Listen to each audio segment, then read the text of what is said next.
Hello friends, welcomes to ions garden. இன்றைக்கி காலையில் எழுந்திரிச்சோடனே என்னுடைய செடிகளையெல்லாம் வந்து பார்க்குறதுக்காக வந்துட்டேங்க. ஏன்னா நேற்று ஃபுல்லாக மழை பெஞ்சிட்டு இருந்துச்சு. அதனால் என்னுடைய செடிகள்லாம் எப்படி இருக்குது என்னன்னு பார்த்துட்டு அப்படியே கொஞ்சம் நம்ம செடிகளுக்கெல்லாம் அதுகளுக்கு கொடுக்க வேண்டிய சாப்பாடு, அதாவது உரங்கள், இது லிக்விடு அதெல்லாம் கொடுக்கலான்ட்டு பார்க்குறதுக்காக வந்துட்டேன். என்னுடைய ஒயிட் ரோஸு பாருங்கள், ஒயிட் அவலாஞ்சி எவ்வளோ அழகாக பூத்துருக்காங்கன்னு பாருங்கள். இங்கே பார்த்தீங்களா, இவங்களுடைய அழகே தனி தாங்க, எவ்வளோ அழகாக இருக்குதுன்னு பாருங்கள். அதுக்கப்புறம் இன்னொரு இதையும் காமிக்கிறேன் பாருங்கள். இவங்க என்னோடய பன்னீர் பட்டன் ரோஸுங்க. ஆனால் பட்டன் ரோஸ் வந்து நான் இது வரைக்கும் என் செடியில் பூத்ததெல்லாம் ஃபுல்லாக அந்த செடி ஃபுல்லாகவே இருக்கும். ஆனால் கொஞ்சம் சின்ன நான் இந்த அளவு தான் இருந்துச்சு. ஆனால் இதை பாருங்களேன், நல்லா 3 விரல் அழகு பெருசாக இருக்குது. பன்னீர் பட்டன் ரோஸுங்கிறத விட இது பன்னீர் ரோஸுன்னே சொல்லலாம். ஏன்னா பட்டன் ரோஸை விட இது பெரிய ரோஸாக பூத்துருக்குது. நேற்று காலையில் பார்த்தப்போ வெறும் மொட்டாக இருந்துச்சு. இன்றைக்கி பார்த்தா சூப்பராக அவ்வளோ அழகாக இருக்குங்க. காலையில் வந்து பார்த்தோன்னே எனக்கு ஒரே சந்தோஷம். பாருங்க, இன்னும் ஒரு முட்டை இருக்குது பன்னீர் பட்டன் ரோஸில். பார்த்தீங்களா, இங்கே பாருங்கள், என்னுடைய அடினியம் பூத்து அது அப்படி காய ஆரம்பிச்சிருச்சு. இந்த அழகை என்னால் ரசிக்க கூட முடியலைங்க. ஏன்னா தொடர்ந்து மழை பெஞ்ச 2-3 நாளாக தொடர்ந்து மழை வந்ததுனால இதை வந்து என்னால் பார்த்து ரசிக்க கூட முடியலைங்க.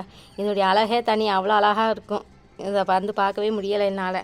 இப்போ வந்து நம்ம செடிகளுக்கெலாம் வந்து நான் டிஏபி கொடுக்க போகிறேங்க. டிஏபினாக்கா ஆர்கானிக் டிஏபி தாங்க, இன்ஆர்கானிக் இல்லை, கெமிக்கல் கலந்தது இல்லை. நான் ஆர்கானிக் டிஏபி தான் கொடுக்க போகிறேன். டிஏபி கொடுத்துட்டு அப்படியே வந்து கெம்மு ஸ்ப்ரே பண்ணி விட போகிறேன் என்னுடைய செடிகளுக்கெலாம். பாருங்கள், பார்த்தீங்களா என்னுடைய செடிகள்லாம் பாருங்கள். இங்கே பாருங்கள் எவ்வளோ இது வந்து காஷ்மீரி ரோஸுங்க. எவ்வளோ மொட்டுக்கள் பாருங்களேன். இதோடைய தனித்துவமே இதோடைய அழகு தாங்க. இது அப்படியே பூக்க ஆரம்பிச்சிச்சின்னா மொட்டு அப்படியே கொத்தாக இருக்குங்க. இங்கே பாருங்கள் எத்தனை மொட்டுக்கள் இருக்குதுன்னு பாருங்களேன். இங்கே பாருங்கள் 1 2 3 4 5 6 7 8 9 10 11 12 13 14 15 16 17 இன்னும் 18 19 பாருங்கள். அப்படியே மொட்டு இன்னும் எண்ணிகிட்டே இருக்கலாம் போல் இருக்குங்க. அவ்வளோ அழகாக நிறைய இருக்குங்க. அது பாருங்களேன், அது பேசில் சூட்டுன்னு சொல்லுவோம். நான் பக்காக்கிலே இங்கே பாருங்கள், கீழே இருந்து தாங்க வந்திருக்குது. இருந்தது அவ்வளோ அழகாக இருக்குது பாருங்கள். இங்கே பாருங்கள், இந்த இதெல்லாம் வந்து இந்த செந்தளிர்களெல்லாம் பார்க்கும்போது அவ்வளோ மனசுக்கு அவ்வளோ ஒரு சந்தோஷம். இங்கே பாருங்கள், என்னுடைய செடிகள்லாம் பாருங்கள் எவ்வளோ அழகாக செந்தளிர்களாக அழகழகாக இருக்குது பாருங்களேன். பாருங்கள், இங்கே பாருங்கள்,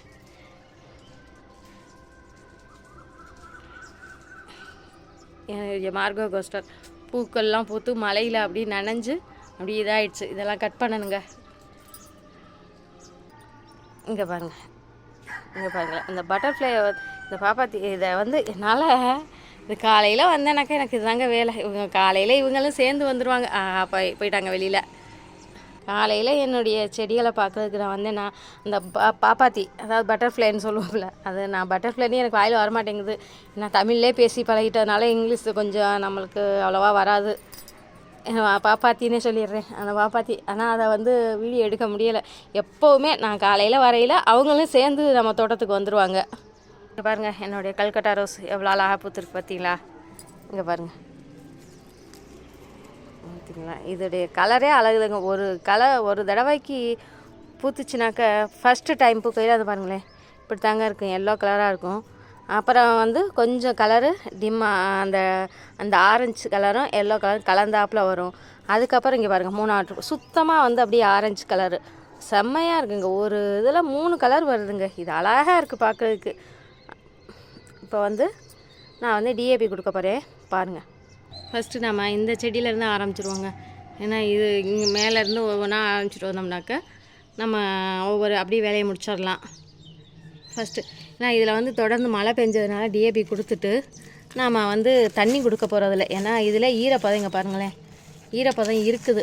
அதனால் அந்த ஈரப்பதம் இருக்கிறதுனால நான் வந்து தண்ணி கொடுக்க போகிறதில்லைங்க. ஏன்னா இந்த மழை வேறு தொடர்ந்து பேஞ்சிட்டே இருக்கா.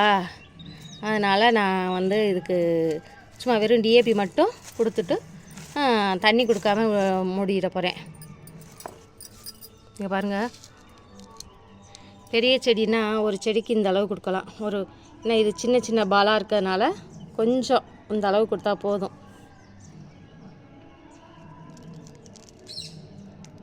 இது நம்ம தொடர்ந்து அப்புறம் தண்ணி கொடுத்துட்ருக்கையில் இது அப்படியே கரைஞ்சிக்கிறோங்க. வேற விட்டு கொஞ்சம் தள்ளி, வேருக்கு பக்கத்தில் போடக்கூடாது. நம்ம எப்போவுமே எந்த உரம் கொடுத்தாலும் வேரை விட்டு தள்ளி போட்டு மண்ணை வச்சு மூடிடலாம். இது அப்படி நம்ம எந்த இதாக இருந்தாலும் கொஞ்சம் வேரை விட்டு தள்ளி தாங்க கொடுக்கணும். ஏன்னா நான் இப்போ தண்ணி கொடுக்க போகிறதில்ல. மழை பெஞ்சிட்ருக்கிறதுனால ஈரம் இருக்குல்ல செடிகளுக்கு, அதனால் தண்ணி கொடுக்க வேணாம். இது கொஞ்சம் கொஞ்சமாக அப்படி கரைஞ்சிக்கிறோம். கரைஞ்சி அதில் உள்ள சத்துக்களெல்லாம் அது மண்ணை எடுத்துரும். மண்ணை எடுத்துட்டு நம்ம செடிகளுக்கு அது சத்துக்கள் போய்க்கிருங்க. பெரிய செடிகளாக இருந்தால் நம்ம இதெல்லாம் ரொம்ப பெரிய செடி, அதனால் நான் கொஞ்சம் அளவு இந்த பாருங்கள், இந்த அளவு கொடுக்குறேன். இதில் ஒரு 20 பால் இருக்கும். அந்த அளவு கொடுத்து மண்ணை இப்படி போட்டு மூடி விட்டுடலாம். இதுவே சின்ன செடிகளாக இருந்தாக்கா, சின்ன செடிகளுக்கு இந்த அளவு கொடுத்தா போதும். இந்த அளவு நம்ம கொடுத்தா போதும். ரொம்ப பெரிய செடிகளுக்கு ஓரளவும், சின்ன செடி ஏன்னா நம்ம அளவுக்கு இது என்ன தான் ஆர்கானிக்கு டிஏபியாக இருந்தாலும் நம்ம அளவோடு போடுறது ரொம்ப நல்லது. இது அடினியம். இங்கே பாருங்கள், மண் பாருங்கள் எவ்வளோ புலன்னு இருக்குதுன்னு பார்த்தீங்களா? இங்கே பார்த்தீங்களா? இதுக்கு இது கொஞ்சம் சின்ன செடிங்கிறதுனால இந்த பாருங்கள், இது பாருங்கள், இந்த அளவு கொடுத்தா போதும். ஏன்னா அப்படி போட்டு நம்ம மண்ணை மூடி விட்டுடலாம். சும்மா ஒரு 5-10 பாலுக்கு தகுந்தாப்பில் போட்டால் போதும். ரொம்பவும் நிறைய போடக்கூடாது. நம்ம என்ன தான் ஆர்கானிக்காக இருந்தாலும் அதுவும் அளவோடு போடுறதாங்க நல்லது. இந்த பாருங்கள், இது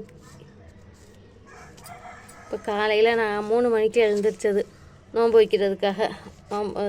3 மணிக்கு எழுந்திரிச்சு தொழுதுட்டு சாப்பிட்டுட்டு திருப்பி 5:30 மணிக்கு ஃபஜ்ரு தொழுதுட்டு அப்படி வந்தேன். சரி, நம்ம செடிகளையும் படுக்க வேணாம், நம்ம செடிகளையும் கொஞ்சம் போய் பார்த்துட்டு வந்துடுவோம் அப்படின்ட்டு வந்தேன்.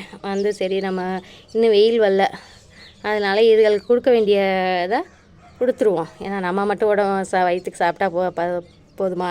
நம்ம செடி தொடர்ந்து மழை பெஞ்சிட்டு இருந்ததுனால 3 நாளாக மழை பெஞ்சிட்டு இருந்ததுனால அந்த தண்ணிகளில் அதோடைய சத்துக்களை எல்லாம் இழந்திருக்கும். அந்த தண்ணியிலே போயிருக்கும் எல்லா சத்துக்களும். அதுக்குன்னு சாப்பாடு கொடுக்கணும்ல. சத்தான சாப்பாடு கொடுத்தா தானே அவங்களும் நல்லா இருப்பாங்க. இப்போ அவங்களுக்கு கொடுத்துட்ருக்குறேன்.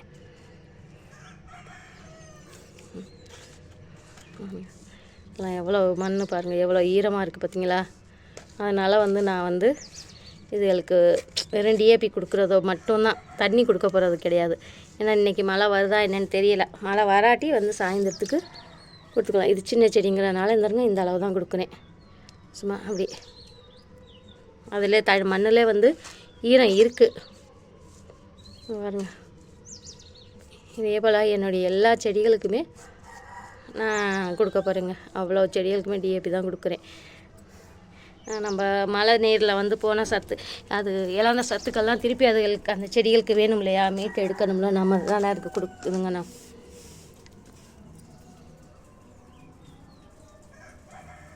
இதெல்லாம் சின்னதாங்க, சின்ன செடிகள் தான். அதனால் கொஞ்சமாக தான் கொடுக்க போகிறேன்.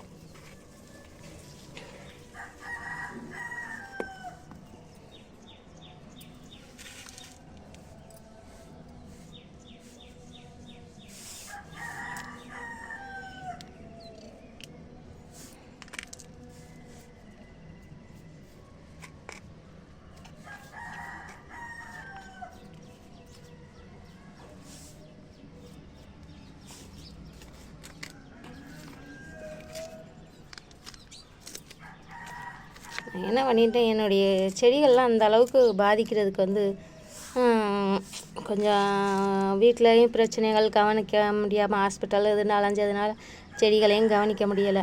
அதோடு மட்டும் இல்லாமல் கீரைகளையும் கொஞ்சம் என்னுடைய செடிகளில் போட்டுட்டேன். ஏன்னா அந்த கீரைகள்லாம் போட்டோன்னா சரி, கீரைகள் தானே நம்ம வீட்டுக்கு உபயோகப்படுறதானே அப்படின்னு நான் அசால்ட்டாக இருந்துட்டேன். அது வந்து என்ன பண்ணிடுச்சு, அதோட களைச்செடிகள் நிறைய மண்டுனதுனால நம்ம செடிகள்லாம் வந்து வளர்ச்சியை கம்மி பண்ணிடுச்சு. ரோஜா செடிகளுடைய வளர்ச்சியை கம்மி பண்ணிடுச்சு. ஏன்னா கொடுக்குற உரம் நமக்கு என்ன உரம் கொடுத்தாலும் அந்த கொடுக்குற உரங்களையெல்லாம் களைச்செடிகள் எடுத்துருச்சு. களைச்செடிகளும் எடுத்துருச்சு, கீரைகளும் எடுத்து நல்லா ஆரோக்கியமாக கீரைகள் வந்து ஆரோக்கியமாக வளர ஆரம்பிச்சிருச்சு. அப்புறம் தான் யோசித்தேன், சரி நம்ம கீரைக்குன்னு தனியாக இனிமேல் இதில் வைக்கக்கூடாது, இந்த ரோஜா செடி வச்சுருக்க அதில் வந்து கீரை செடிகள் வைக்கக்கூடாது, களைச்செடிகளையும் வளர விடாமல் சுத்தமாக எடுத்துடணும். அப்புறம் தான் எனக்கு புரிஞ்சிச்சு நம்ம பண்ண தப்பு அதுதாங்க. ஏன்னா நம்ம கீரை தானே அப்படி நம்ம வீட்டுக்கு உபயோகமாகுமேன்னு நினச்சது, அது வந்து நம்ம செடிகளுக்கு பாதிப்பாயிடுச்சு. எதுவாக இருந்தாலும் ஒரு அனுபவம் தானேங்க, அனுபவம் தானே நம்மளுக்கு பாடங்கள். இது என்னோடய ஒயிட் கொடி ரோஸுங்க. இது க்ரீப்பர் வெரைட்டிங்கிறதுனால இதை எடுத்துகிட்டு வந்து அப்படியே பால்கனியில் வச்சுட்டேன். ஏன்னா பால்கனியில் வச்சா இதில் வந்து அப்படியே கொடி மாட்டம் போகிறதுனால இதில் வந்து அப்படியே கட்டி வச்சிடலாம். கட்டி வச்சுட்டாக்கா இதில் வந்து பூ அழகாக அந்த ஒயிட் கலரு கொத்தாக பூக்குங்க, அழகாக பூக்கும். அதனால் இதை பால்கனியில் வச்சுருக்கேன். இதை அப்படியே வச்சு அப்படியே கிளைகள் வர இப்படி ஒவ்வொரு கிளையாக வந்து எடுத்து இந்த இதில் அந்த கம்பியில் வந்து அப்படி கட்டி வச்சிட்டோம்னாக்கா அழகாக இருக்கும். அதனால் நான் இதில் வந்து கொண்டு வந்து பால்கனியில் இதை மட்டும் வச்சுருக்கிறேன். இப்போ இதுக்கு வந்து டிஏபி கொடுத்துட்டேன்.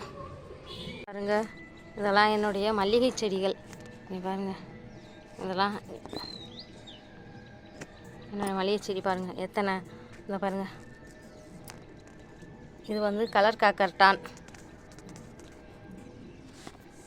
இங்கே பாருங்கள், இது எல்லாத்துக்குமே நான் வந்து இந்த ஆர்கானிக் டிஏபி கொடுத்துருவேன். இதெல்லாம் வந்து அப்படி கவாத்து பண்ணி எல்லாத்தையுமே இலையெல்லாம் உருவி விட்டு மறுபடியும் தளிர்க்க ஆரம்பிச்சிருச்சு. இங்கே பாருங்கள், மொட்டுக்களை பார்த்தீங்களா? பாருங்கள், மொட்டுக்கள் வந்திருக்குது. இங்கே பாருங்கள் எவ்வளோ மொட்டுக்கள் இருக்குதுன்னு பாருங்கள். இப்போவே இங்கே பாருங்கள், இந்த மல்லிகை செடியில் இங்கே பாருங்கள், இந்த பூவை பாருங்களேன், எவ்வளோ 5 அடுக்குங்க. சூப்பர்.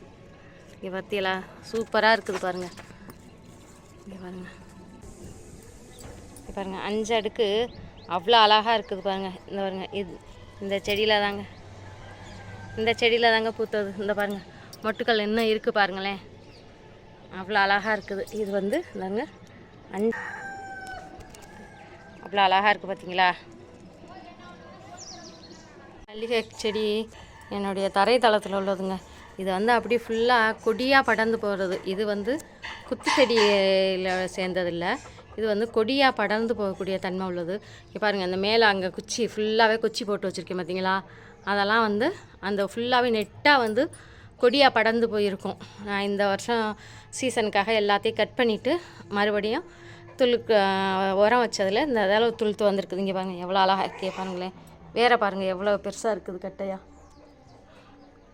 இங்கே பாருங்கள் எவ்வளோ பெருசாக கட்டையாக இருக்குது பார்த்தீங்களா.